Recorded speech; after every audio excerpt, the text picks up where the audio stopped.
आज हम ओशो सीरीज के इस वीडियो में समझेंगे कि ओशो ने जो कहा था कि विभीषण एक गद्दार था, विभीषण की गद्दारी से राम जीते, इसमें राम की कोई काबिलियत नहीं थी, सिर्फ विभीषण की गद्दारी थी और विभीषण ने गलत काम किया, उसने गद्दारी की और अपने भाई को हराया। ये ओशो का कथन था। अब हम इसका विश्लेषण करेंगे। इसका विश्लेषण इस प्रकार है कि उसने ये कहा कि अपने भाई को, इसने ये नहीं कहा कि अपने राक्षस भाई को। उसमें राक्षसी प्रवृत्तियां होने की वजह से वो एक राक्षस था।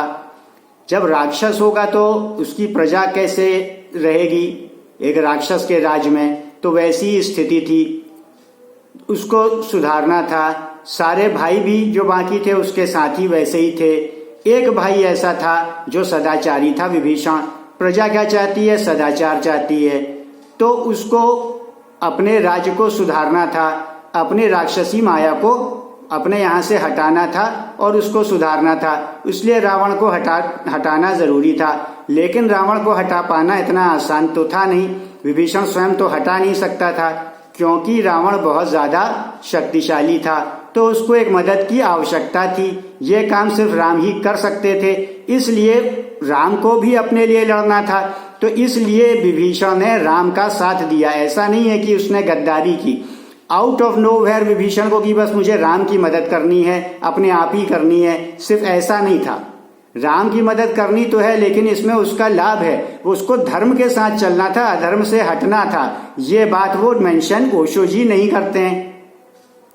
वो सिर्फ ये कहते हैं अपना भाई। अरे ये तो बताएं कि कौन सा भाई जिसमें राक्षसी प्रवृत्तियां हैं? क्या वही राक्षसी प्रवृत्तियां विभीषण में थी? क्या जनता ऐसा ही शासक चाहती है? क्या रावण के बाद वहां राक्षसी माया रही लंका में, या लोग सज्जन रहे, लंका आजाद हुआ? तो ये चीज ओशो नहीं कह के उसकी उल्टी चीज भाई के लिए आते हैं कि आदमी सोचे सिर्फ भाई, जैसे उसका खुद का भाई। अगर उसका भाई भी राक्षस हो जाएगा, पूरे परिवार को परेशान करेगा, माता पिता को मारेगा, पीटेगा, नशे के लिए पैसे मांगेगा, ना देने पे हाथ पैर तोड़ देगा, और उसके मान लो कि 10 भाई बहन हैं और 2 माता पिता हो गए, 12 लोग हैं। एक भाई ऐसा खराब है तो लोग चाहेंगे बाकी सारे को सबको बचाने के लिए 11 लोगों को इस एक को सजा दे दो, या ये चाहेंगे सब मारे जाएं, पीटे जाएं और सब दुर्दशा में जिएं कि आगे आने वाला वंश भी उसी तरह राक्षसी बने, या तो रहे ही ना, आगे कोई आए ही ना, या तो फिर उतना ही बुरा है। तो ऐसा कोई नहीं चाहेगा। सब लोग को आखिरी में एक निर्णय लेकर के अपने पूरे के पूरे राज्य को, जिस समय हजारों या लाखों जितने भी लोग होंगे लंका में, उनको बचाना ही उसका कर्तव्य था विभीषण का।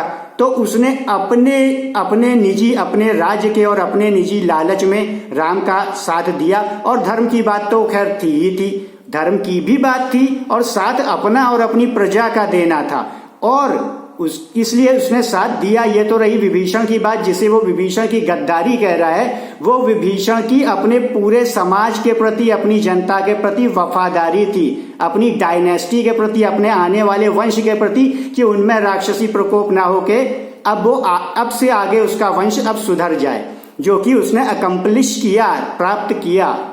तो ये विभीषण का अपना लालच था। विभीषण ने अपने भाई के साथ गद्दारी नहीं की, उसने अपनी प्रजा के साथ और अपने वंश के साथ वफादारी की, और संपूर्ण धर्म के साथ तो वफादारी की ही की। अब इसमें कि राम की काबिलियत नहीं थी, विभीषण की गद्दारी थी, इसमें धर्म की काबिलियत थी।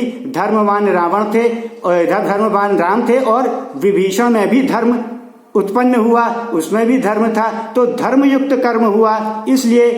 इसलिए ही रावण मारा गया। उसके बाद भी धर्म का पालन करते हुए, जो भी रावण के पास अपना ज्ञान था, रामचंद्र जी ने फिर भी उसको मान सम्मान ही दिया, और यहाँ तक कि लक्ष्मण को भी उसके पास ज्ञान प्राप्त करने के लिए भेजा।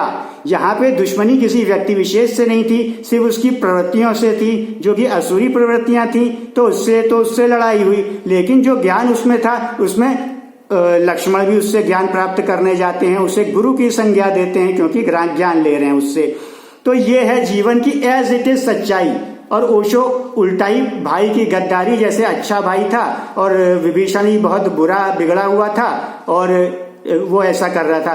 तो जो इस तरह का समाज रखता हो, दूसरे की धर्म पत्नी उठा लाता हो, अन्य भी जो फालतू के युद्ध करता हो, हर एक से बुराई रखता हो, अच्छे लोगों से ही बुराई रखता हो, तो इस प्रकार के शासक को कोई भी हटाना चाहेगा कि उससे उसकी सारी प्रजा और उसका अपना वंश जो बिगड़ रहा है वो उससे निजात पाए, जो कि उसने कर दिया।